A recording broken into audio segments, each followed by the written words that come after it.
मैं हूं आपका दोस्त और होस्ट प्रभात कुमार भारती और मैं लेके आ गया हूं आप लोगों के लिए एक लेटेस्ट वीडियो जो कि स्कॉलरशिप से जुड़ा हुआ है।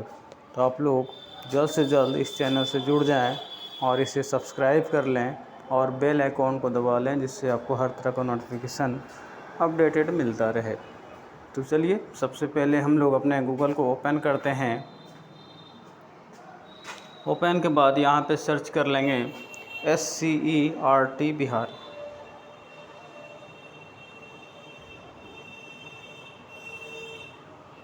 तो गूगल में हमने सर्च किया SCERT बिहार। सर्च के बाद जो आपके सामने स्क्रीन शो कर रहा हो वही हमारा मेन वेबसाइट होगा। तो यहाँ पे ऊपर में मेन उससे जुड़ा हुआ वेबसाइट शो कर रहा है। उसके अलावा यहाँ पे शो कर रहा है SCERT राज्य शिक्षा अनुसंधान एवं प्रशिक्षण परिषद, जो कि मेन वेबसाइट है, वो भी बिहार सरकार का। इसी वेबसाइट पे हम लोग क्लिक करते हैं।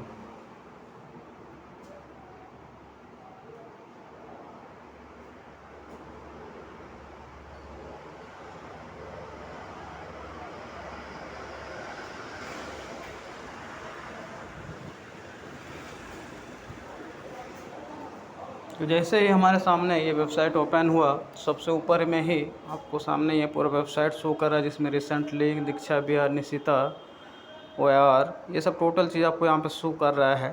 तो इसी में एक बिहार सरकार द्वारा करंट ईयर के लिए एक विज्ञापन आया है जो कि स्कॉलरशिप से जुड़ा हुआ है। तो यहाँ पे जो आपको स्क्रॉल दिख रहा है ANMS शैक्षणिक वर्ष 2022-23, इसी ऑप्शन पे आपको क्लिक करना है। जैसे ही इस ऑप्शन पे क्लिक करेंगे एक PDF यहाँ पे ओपन होगा, उसे आप खोल लें।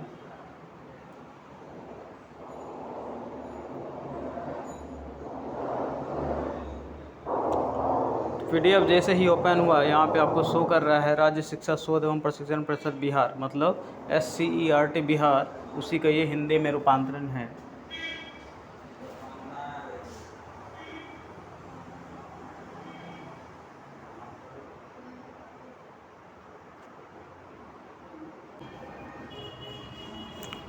तो इस विज्ञापन को हम लोग यहाँ पे पूरा ध्यान से देख लेंगे, जिसमें शो कर रहा है राष्ट्रीय आय सह मेधा छात्रवृत्ति योजना, जो कि इस स्कॉलरशिप का पूरा नाम है। शॉर्ट में इसको NMMSS बोलते हैं, नेशनल मेरिट कम स्कॉलरशिप। और सत्र दिख रहा है 2022-23, मतलब इस साल से 23 साल के लिए, 2022-23 के लिए निकाला गया है। और 23-24 मतलब 2 साल के लिए यहाँ पे वो आपको शो कर रहा है। और किसके लिए है तो यहाँ पे आपको शो कर रहा है कक्षा 8 में अध्ययनरत विद्यार्थियों के लिए, मतलब जो अभी क्लास 8 में पढ़ाई कर रहे हैं उनसे ये जुड़े बच्चों के लिए है। तो यहाँ पे नीचे शो कर रहा है शैक्षणिक सत्र 22-23 में राज्य सरकार के विद्यालय में कक्षा 8 में पढ़ने वाले छात्र छात्राओं से स्कॉलरशिप हेतु आवेदन मांगा गया है। तो यहाँ पे ये शो कर रहा है जिसमें योजना वर्ष 2022-23 और 23-24, ये 2 साल के लिए यहाँ पे आपको विज्ञापन दिखा रहा है। उसके बाद है यहाँ पे स्कॉलरशिप है क्या। इस स्कॉलरशिप के तहत यहाँ पे जैसे दे रहा है कि राज्य सरकार एवं भारत सरकार, तो ये नॉर्मली जो स्कॉलरशिप है ये भारत सरकार का है। तो यहाँ पे शिक्षा मंत्रालय भारत सरकार द्वारा कमज़ोर एवं मेधावी छात्र छात्राओं के लिए NMMSS, जिसको हम लोग राष्ट्रीय आय सह मेधा छात्रवृत्ति योजना बोलते हैं, इसको लागू किया गया है। जो कि किसी भी सरकारी स्कूल एवं अदर जो भी मदरसा है, कस्तूरबा विद्यालय है, उनसे जुड़े बच्चों को इससे फ़ायदा मिलेगा। तो यहाँ पे दिख रहा है कि जिनका 8 में एडमिशन हो चुका है और वो पढ़ाई कर रहे हैं, तो उनको क्लास 10 से क्लास 12 तक, मतलब 9 से लेकर के 12, तो 9, 10, 11, 12, ये 4 साल तक उनको पढ़ाई के लिए 12,000 रुपया वार्षिक छात्रवृत्ति दी जाएगा। मतलब हर एक साल आपको 12,000 रुपया यहाँ पे स्कॉलरशिप दिया जाएगा। तब इसके लिए यहाँ पे आपको करना क्या होगा, तो यहाँ पे शो कर रहा है कि यहाँ पे जो बच्चे 55% अंकों के साथ 7वीं पास किए हों, मतलब 55% के साथ 7वीं पास किए हों और वो अभी 8वीं में पढ़ाई कर रहे हों, वो आवेदन कर सकते हैं। 5% छूट दिया गया है SC ST वालों को, मतलब उनको अगर 50% से भी 7वीं में पास करके अभी 8वीं में पढ़ाई कर रहे हैं वो भी एलिजिबल हैं। उसके अलावा यहाँ पे अगर इनकम सर्टिफिकेट आपके फैमिली का बनता है तो वो आपको यहाँ पे दिखा रहा है कि 3.5 लाख से ज़्यादा नहीं होना चाहिए। उसके बाद है यहाँ पे परीक्षा शुल्क वगैरह कुछ नहीं दिया रहेगा, मतलब आप सिर्फ ऑनलाइन अगर आप खुद से कर पाते हैं तो कोई चार्जिंग नहीं है, कैफ़े के द्वारा माध्यम से कराएंगे तो सिर्फ कैफ़े का चार्ज लगेगा, एक्स्ट्रा कोई पेमेंट आपका इसमें नहीं है। उसके बाद है परीक्षा केंद्र जो कि हर एक ज़िला में आयोजित किया जाता है, तो वहीं यहाँ पर ये होगा। उसके बाद है चयन प्रक्रिया। तो चयन प्रक्रिया के लिए यहाँ पे दिया गया है कि इस योजना के अंतर्गत छात्रवृत्ति प्रदान करने हेतु छात्र छात्राओं का चयन SCERT पटना के द्वारा आयोजित लिखित परीक्षा के आधार पर किया जाएगा। तो सबसे मेन यही हो गया कि अभी ये जो हम लोग फॉर्म अप्लाई करेंगे वो एग्ज़ामिनेशन को अटेम्प्ट करने के लिए, कि एग्ज़ाम में हम बैठने के बाद हम उस एग्ज़ाम को पास करें। पास करने के बाद हमारा एक स्कॉलरशिप अप्लाई होगा, जिसके हिसाब से हर एक साल हमको 12-12 हज़ार रुपया 4 साल तक मिलेगा। तो ये आपको फॉर्म जो है ये एग्ज़ाम में बैठने के लिए है कि आप इस फॉर्म को भरिएगा तो आप एग्ज़ाम में बैठ सकते हैं। बैठने के बाद अगर आप एग्ज़ाम पास करते हैं तो फिर आपको यहाँ पे स्कॉलरशिप मिलेगा। उसके बाद यहाँ पे है कि टोटल संपूर्ण भारत में, पूरे भारतवर्ष में 1 लाख छात्र छात्राओं की स्कॉलरशिप मिलेगा। तो नॉर्मली है, हर एक राज्य के हिसाब से ये सबको मिल सकता है। उसके बाद है यहाँ पे आवेदन करने के लिए आपको यहाँ पे जाति प्रमाण पत्र अपलोड करना होगा। तो जाति प्रमाण पत्र यहाँ पे अपलोड इसलिए कर रहा हूँ, उससे आपको यहाँ पे जाति का बेनिफिट मिलता है। जनरल, OBC, SC, ST जिसमें भी आप बिलोंग करते हैं वो अगर यहाँ शो करते हैं तो उसके हिसाब से आपका कट ऑफ यहाँ पे कम ज़्यादा होता है पासिंग के। उसके अलावा यहाँ पे आपका परसेंटेज के हिसाब से भी जो चयन होता है उसमें भी आपको यहाँ बेनिफिट मिलेगा। तो यहाँ पे जाति आपको बनवा लेना है, अगर नहीं है तो बनवा लें। उसके बाद EWS वगैरह में आते हैं तो भी आपको यहाँ पे EWS बनवा लेना है। इनकम सर्टिफिकेट बनवाना है जिसमें आपका इनकम 3.5 लाख तक ही मान्य है, मतलब 3.5 लाख से ज़्यादा अगर है आप इस फॉर्म को फिलअप नहीं कर सकते हैं। उसके बाद विकलांगता से संबंधित है कि अगर आप PWD में आते हैं किसी भी तरह का तो आप उसका भी अपलोड यहाँ पे करेंगे। उसके बाद यहाँ पे सिलेबस दिया हुआ है। तो सिलेबस में यहाँ जैसे शो कर रहा है MAT और SAT। तो मैं MAT हो गया आपका मानसिक योग्यता परीक्षा, जो कि एक तरह से आपका मेंटल योग्यता है, जिसमें 90 क्वेश्चन रहेगा, 90 मार्क्स का, और टोटल आपको 90 मिनट भी दिया जाएगा। उसके बाद यहाँ पे पास होने के लिए है कि परसेंटेज, मतलब 40% अगर आप लाते हैं टोटल मार्क्स का, 90 मार्क्स का एग्ज़ाम हो रहा है तो 40% का मतलब हो गया 36, मतलब 36 नंबर आप लाते हैं तो आप पास माने जाएंगे।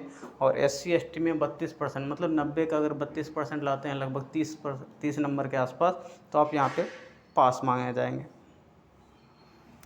उसके बाद है कि परीक्षा का पाठ्यक्रम क्या रहेगा एग्ज़ाम वगैरह के लिए। तो जो आप 8 में अभी पढ़ाई कर रहे हैं उसी सिलेबस के आधार पे आपका एग्ज़ाम होगा, तो उसी को आप लोग ध्यान से पढ़ लें, क्योंकि अभी फॉर्म फिलअप होगा। फॉर्म फिलअप के बाद एग्ज़ाम के लिए अलग से डेट निकाला जाएगा, उसके बाद ही आपको यहाँ पे फॉर्म एग्ज़ाम होगा। तो यहाँ पे है कि साइंस से संबंधित रहेगा, सोशल साइंस से संबंधित रहेगा और मैथ से संबंधित रहेगा। तो सभी प्रश्न के लिए 1-1 अंक होगा और 4 ऑब्जेक्टिव रहेंगे, उसमें से आपको एक आंसर देना है।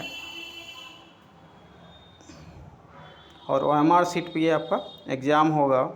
उसके बाद यहाँ एग्ज़ाम का टाइमिंग भी यहाँ पे शो कर दिया है। प्रथम पाली में आपका मानसिक योग्यता एग्ज़ाम होगा और द्वितीय पाली में आपका शैक्षणिक योग्यता का एग्ज़ाम होगा। उसके बाद आवेदन कैसे करें ये भी आपको यहाँ पे दे दिया गया कि आवेदन करने के लिए आपको SCERT बिहार की वेबसाइट, जो कि हम लोग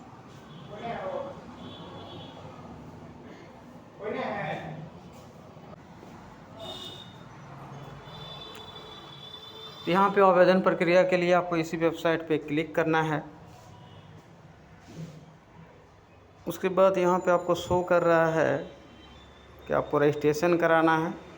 रजिस्ट्रेशन के बाद जो आपका प्रिंट आउट होगा उसे अपने कॉलेज में जमा करना है। कॉलेज मतलब स्कूल जहाँ पे अभी 8वीं में पढ़ाई कर रहे हैं वहाँ आपको अपना वो जमा करना है, क्योंकि वहीं पे आपका जांच होगा। जांच के बाद आगे DO कार्यालय में भेजा जाएगा, शिक्षा पदाधिकारी के कार्यालय में। तो नीचे सबसे इम्पोर्टेंट में दे दिया कि ऑनलाइन एप्लीकेशन पोर्टल पर विद्यालय का पंजीकरण ये स्टूडेंट को नहीं करना है, वो कॉलेज स्कूल जो भी है उनके द्वारा यहाँ पे रजिस्ट्रेशन कराया जाएगा इस पोर्टल पे। उसका डेट दिया हुआ है 12 तारीख से 29 तारीख तक वो लोग करेंगे। उसके बाद विद्यालय का SCERT द्वारा सत्यापन होगा, जांच होगा किस किस विद्यालय के द्वारा यह फॉर्म फिलअप होगा। तो 12/10 से 31/10 तक ये डेट रखा गया है। जिसमें स्कूल वाले अपना SCERT की वेबसाइट पे अपडेट करेंगे। उसके बाद स्टूडेंट के लिए जो मेन है आपका थर्ड लाइन है कि आवेदन को द्वारा ऑनलाइन एप्लीकेशन पोर्टल पर रजिस्ट्रेशन और फॉर्म फिलअप 12/10 से 6/11 तक, मतलब यही मेन हमारा डेडलाइन है कि हम लोग को यहाँ पे स्कॉलरशिप हेतु 12 अक्टूबर से फॉर्म अप्लाई शुरू होगा, जो कि 6 नवंबर तक आपका चलेगा। उसके बाद आपको जो भी प्रिंट आउट वगैरह होगा उसको निकाल के अपने स्कूल में जमा कर देना है प्रिंसिपल के पास। प्रिंसिपल यहाँ पे उसको अप्रूव वगैरह करेंगे। उसके बाद है ऑनलाइन एडमिट कार्ड आपका होगा, जो कि 8 दिसंबर को, मतलब नवंबर तक आपका फॉर्म फिलअप ही है, उसके बाद वेरिफिकेशन वगैरह होगा डॉक्यूमेंट का। उसके बाद 8 दिसंबर से 18 दिसंबर तक आपका ये एडमिट कार्ड इशू होगा, मतलब जब तक आपका एग्ज़ाम नहीं हो जाता तो 8 दिसंबर को एडमिट कार्ड जारी कर दिया जाएगा और 18 दिसंबर को आप लोगों का एग्ज़ाम होगा।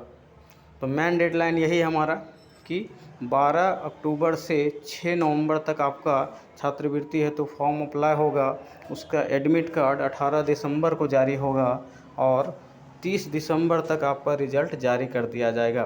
तो रिज़ल्ट के बाद जिनका जैसा रिज़ल्ट होगा, पास होने पर आपका स्कॉलरशिप हेतु फॉर्म अप्लाई होगा, जो कि आपका मेन वेबसाइट NSP है, नेशनल स्कॉलरशिप पोर्टल, वहाँ से फिर अप्लाई होता है और आपको सालाना 4 साल तक, मतलब 8वीं 9वीं 10वीं 12वीं ये सब के लिए आपको यहाँ पे अमाउंट 12,000 रुपया सालाना मिलेगा।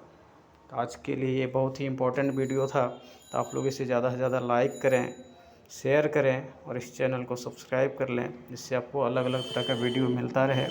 तो आज के लिए इतना ही। थैंक यू, धन्यवाद।